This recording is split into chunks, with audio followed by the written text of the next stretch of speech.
Hello, everyone, and welcome to Job Board Geek. It's the podcast about the business of connecting candidates and employers. My name is Jeff Dickey-Chasins. I'm the job board doctor and your host. And with me is the co-host, the sometimes frenetic Steven Rothberg of College Recruiter. Hey, Steven. I am fully espressoed up and ready to go. Yeah, okay. I thought, I said frenetic, I really meant frantic, but I guess I'll have to save that for another show. Anyway, today we have a wonderful guest, someone I've known for a while, Sara Sutton of FlexJobs. She's going to tell us how she does what she does and why they do it. But first, Stephen, I wanted to chat with you about some news. It's not particularly new news. I think it came out about 3 or 4 weeks ago, but I thought it was kind of interesting for a couple of reasons. StepStone, which, if you don't know, is the large job board conglomerate out of Germany and operates in a number of different countries throughout Europe and in the US, announced that they are offering employer branding and recruiting services. And I thought this was kind of funny for two reasons. One is that it's not really the case that employer branding is particularly new, even though they were sort of pitching this as something that was kind of amazing. And then second, when I actually got in and read about it, what it actually involves is a bunch of services from 4 of their different companies. And the big innovation is that instead of working with 4 different people, you just work with one person. I thought, man, this kind of reminds me of some of the stuff Career Builder used to pull. But anyway, I guess, Stephen, my question for you is twofold. One, did you see something in the StepStone announcement that I didn't, that made it more complex and important? And two, what's your feeling about employer branding? Because I personally think employer branding services are a very important service for a job board to offer. But a lot of job boards don't do that. Yeah, I read it the same way as you did, Jeff. I have a sneaking suspicion that StepStone has like an unlimited press release package, and that they just wanted to get their money's worth from it. I have a ton of respect for StepStone, and I hear a lot of great things for what they do, both on the branding side and on what the press release talked about in terms of recruitment advertising. Right. Where that line ends and the other one starts is always a little bit blurry. But yeah, I think the big innovation was exactly what you nailed. Rather than having to talk to at least 2 different salespeople to buy both the recruitment advertising postings, resume searching, that kind of stuff, and the branding, which for StepStone, a lot of that is display advertising, podcast advertising, that kind of stuff. Basically the stuff you can't track. That you can now miraculously talk to one salesperson and get one invoice for. So miraculous. I don't know. Maybe that's innovative in Germany and in some of their other markets. But I have a feeling that today's guest would not classify that as being innovative. Right. That's absolutely true. And actually, thank you for that great lead in there, because I do think today's guest is someone who is far ahead of her time and has been for a long time, someone that I've known for a while. Welcome to Job Board Geek, Sara. Thank you so much for having me, Jeff. And it's great to be here. Yeah, thanks for coming on. Now, you founded FlexJobs a number of years ago, and that's one way I think that you were ahead of your time. You also founded Remote.co 6 years ago, long before the pandemic. And so I was just wondering if you could kind of give us a little background about how you got into the job board business. I believe you had founded a job board before FlexJobs. And what caused you to think about FlexJobs and getting it off the ground? Yeah, I'd be happy to tell you a little bit. My journey's been probably somewhat unique. I hadn't intended, when I was in college, to go into the job board market. That was at the time I was majoring in international relations. But I will tell a little bit about that because it does set the tone for FlexJobs. I had my junior year at university at Berkeley, I had kind of learned this word entrepreneur. Somebody had mentioned, a friend's father had mentioned it to me and my friend when we were talking about what we're going to do after college. And at the time, this was in the mid 90s, it was really early 90s. It was really, entrepreneurship was not something that was specifically normal. And for me, we started thinking about it. And actually, we did end up coming up with an idea to make the first online entry-level job board, helping college students back in the day when it was still folders of faxed job postings, to actually put those online in a database and allow people to search. So we created, that was a company called Job Direct, and that was in 95. We launched that. We both dropped out of college, launched that. Very exciting time in the internet in general, and also just a ton of change in the job market at that time with the processes and how things were happening and the way candidates were getting in front of employers. And it was just such a dynamic learning environment. We grew that company and sold it to Korn Ferry in 2001. And then after that, I kind of went into some other paths in other interests in my life. But that experience in helping people find jobs and internships and having what that was, and also just the magic in making it work well, having the databases that can be really sophisticated and really help people find opportunities that better fit their lives. So fast forward to when I was pregnant with my first son, and I was looking at my own career path and what I wanted to do, and I knew that I wanted to work. I wanted and needed to work, and I wanted something that would be more flexible, something that would allow me either to get home more. That I looked into consulting and part-time work and freelance work and remote, because I'd had several jobs or roles that had integrated remote throughout my career, including at my first company where I did go back to school and finally graduate. But I worked from West Coast to East Coast hours and such. So got into FlexJobs, and it is, I started because I looked at my own situation as a working mother, but I really did not want it to be about mothers, and I did not want it to be just about one role. Really, when I looked at the landscape, everyone can benefit from work flexibility of some sort at different stages in their lives. So, unique time to start a company when you're pregnant, but went for it. And with flexibility in general, remote has always been the top kind of the holy grail, so to speak, in flexibility, and then flexible schedules, and then other variances on flexible work. But it was really something that stemmed from my own experience and wanting to solve a problem that I knew existed. And the work from home market at that time was so scam ridden and really low level jobs for the most part, not a whole lot of legitimacy or professionalism to it. So it was really about elevating that. And we've had the chance to grow it significantly over the last 15 years. Yeah. And actually, I'll tell you something that I haven't told any of our other guests, because it hasn't been true, is that I actually used FlexJobs for about a year in the mid 2000s when I was thinking about moving out of one job, and I signed up as a member, and I thought it was quite good, quite interesting. But that brings up sort of a key question I have for you, because you represent a type of job board that is not common in the industry, and you're the first one to come on JobBoardGeek with this particular model where you actually charge candidates rather than, the typical model is to charge the employers and give the candidates everything free.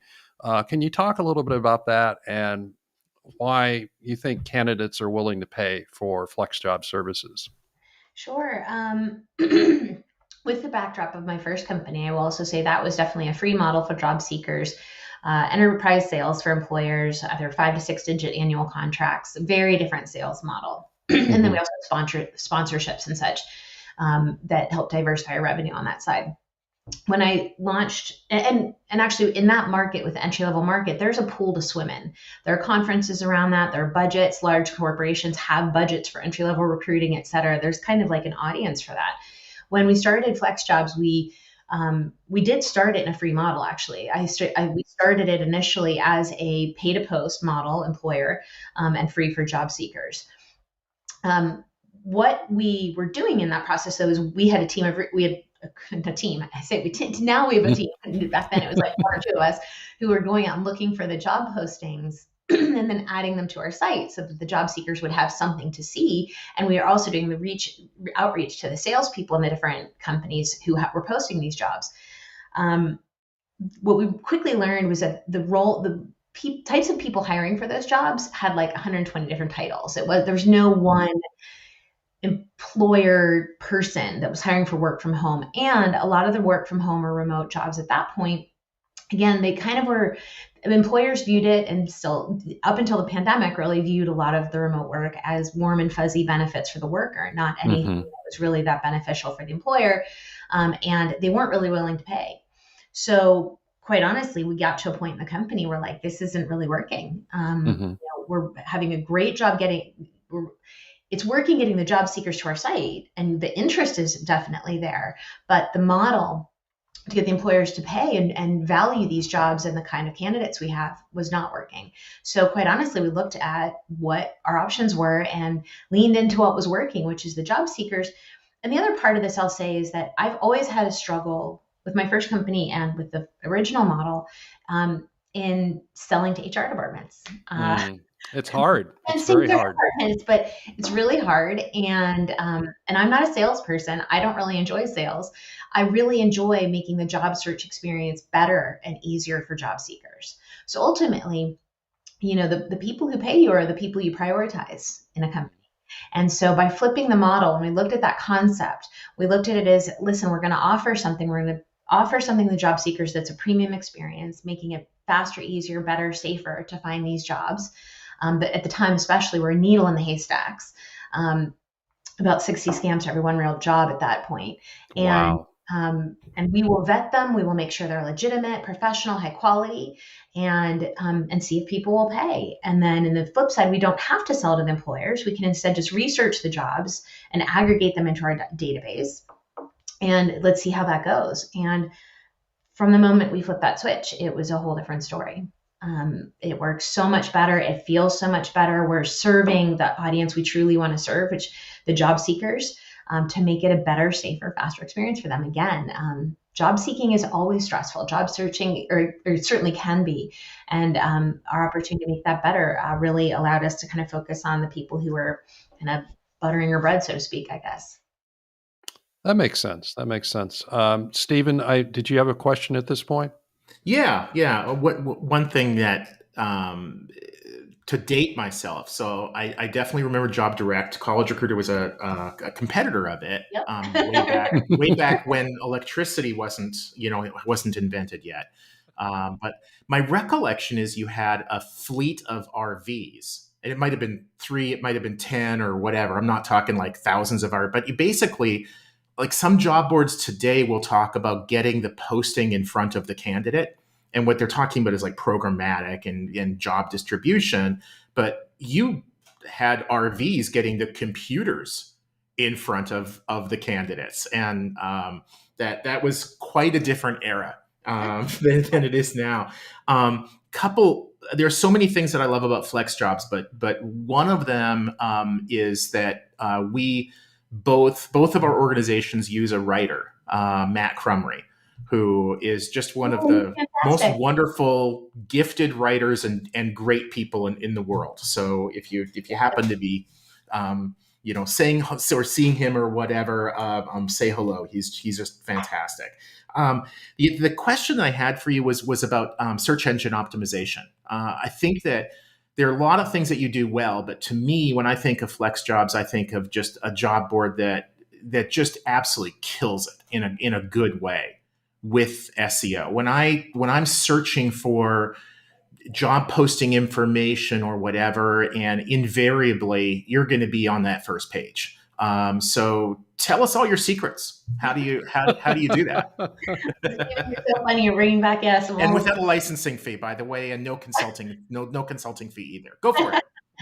Yeah, no, it's funny. I mean, and the fact that you bring up, the RVs that we had at our first company, which we called the Job Drive, and it was entrepreneurial marketing. And at the time that was, you might not know, at the time it was the first time anyone had ever done that. We were not aware of anybody. And we, in fact, won at the time, Inc. magazine had some big marketing masters awards. And we actually won an award for those, for entrepreneurial marketing.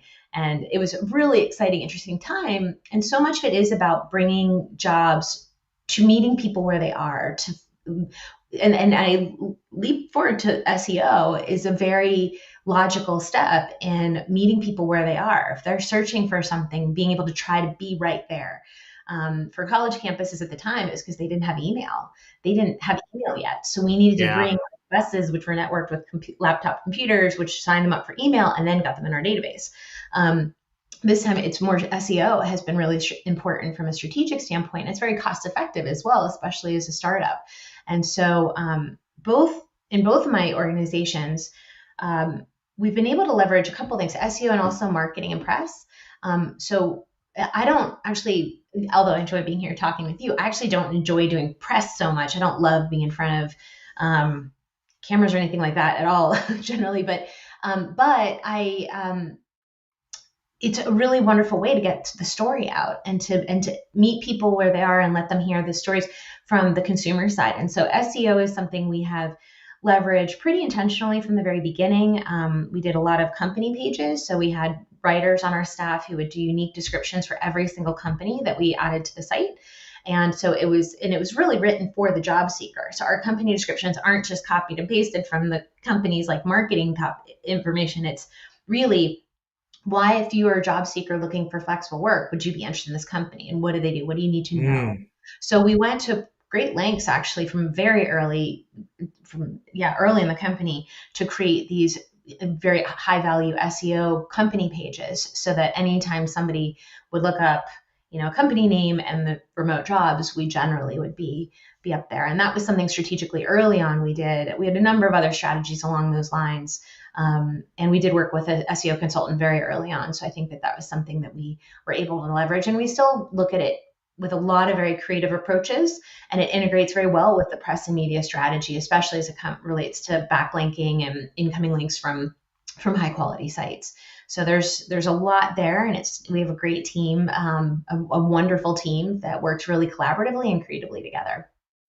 That makes sense to me. I love the company page not just being about the company, but about why the candidate who's on your site should be interested in that company, right? So if you've got a niche job board about engineers or in Latin America, it's like, what does that company have to do with engineering jobs or jobs in Latin America? And that is definitely very unusual. Thanks. Yeah, writing, that again, having our revenue model be driven primarily and for a long time, not although we do work with paid employers as well. We do have that side of the business also.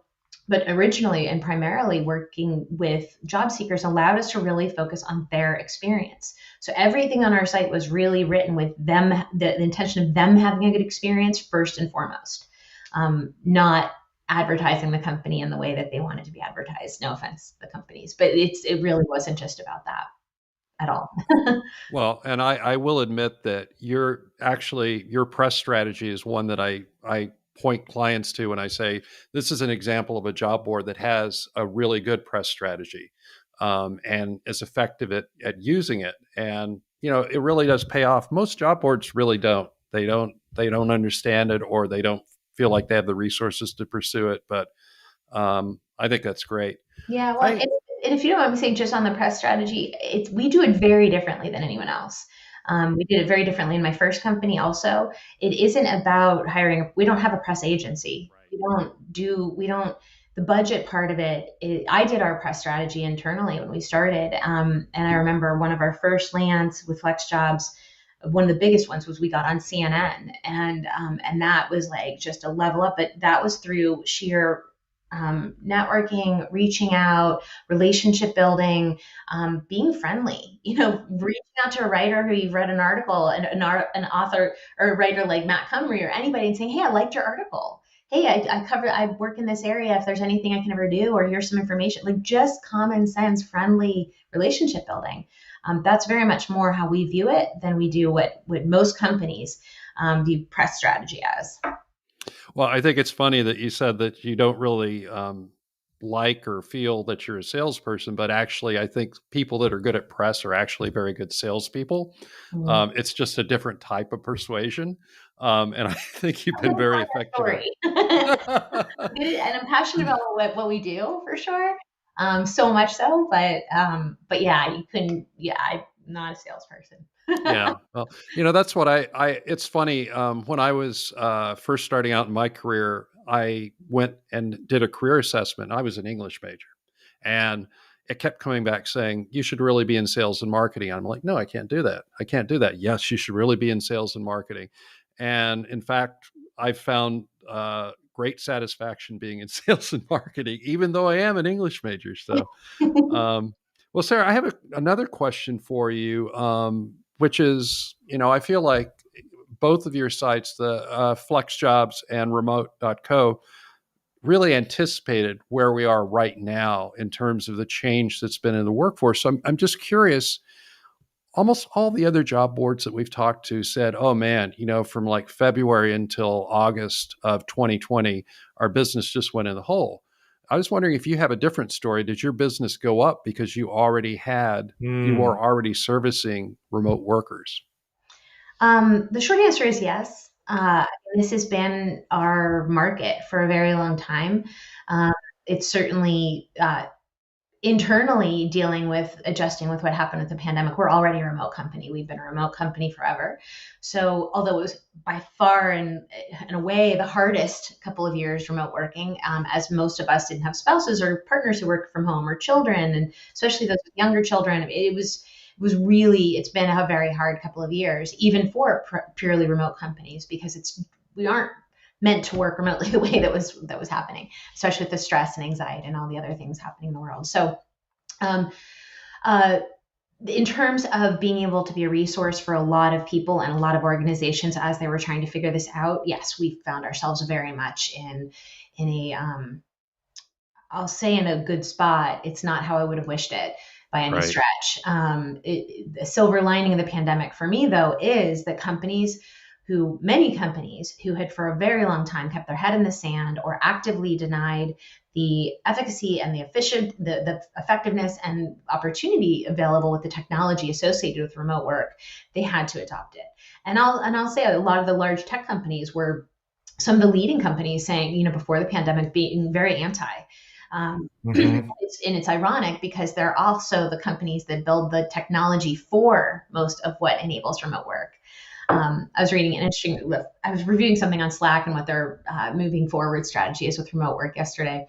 And they'd written a funny article at one point saying Slack, the company that enables remote working for other companies, has finally realized that we should do it ourselves. Like this is the pandemic, so it's tongue in cheek, and I appreciate their humor, but that was actually the essence of a lot what was happening in the market. So I think that the evolution in how we were working and how we define how we're working and where and when and how it needed to change desperately. Actually, I don't think it was working for most people.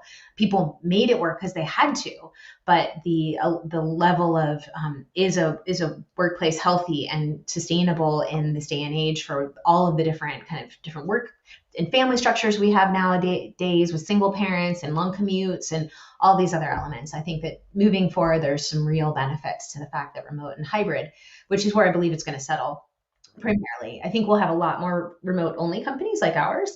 And I think that we'll have, some companies who dig their heels in and say, we're going to stay only on site.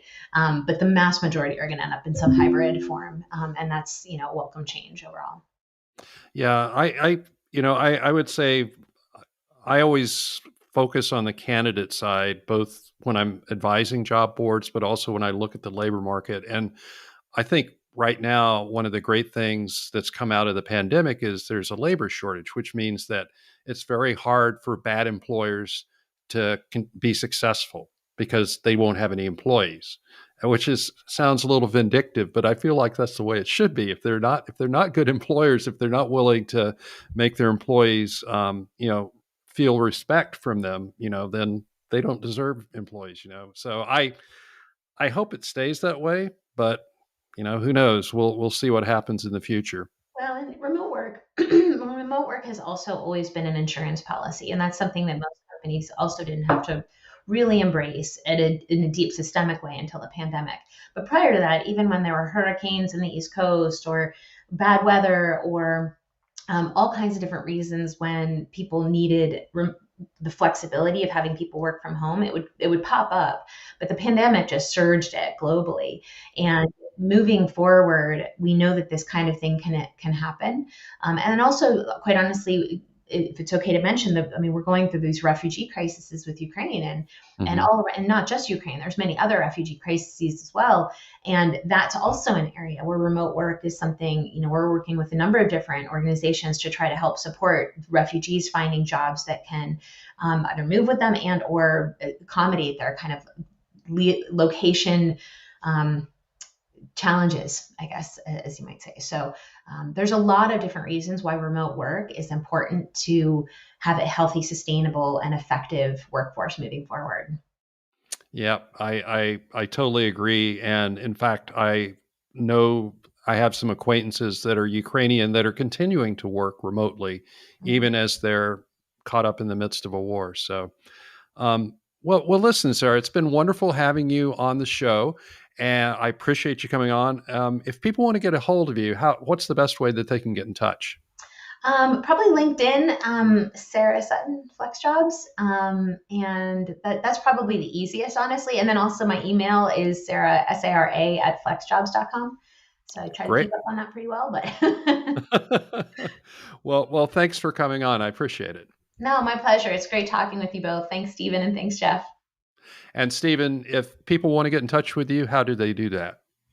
They need to wait momentarily because Sarah's such a good predictor of the future that she and I first have to have a conversation about what Powerball numbers I should be playing. And then after that, and only after that, they can email me, Steven, STEVEN, at collegerecruiter.com.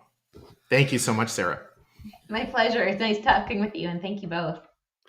And I guess that's it for today's episode of Job Board Geek.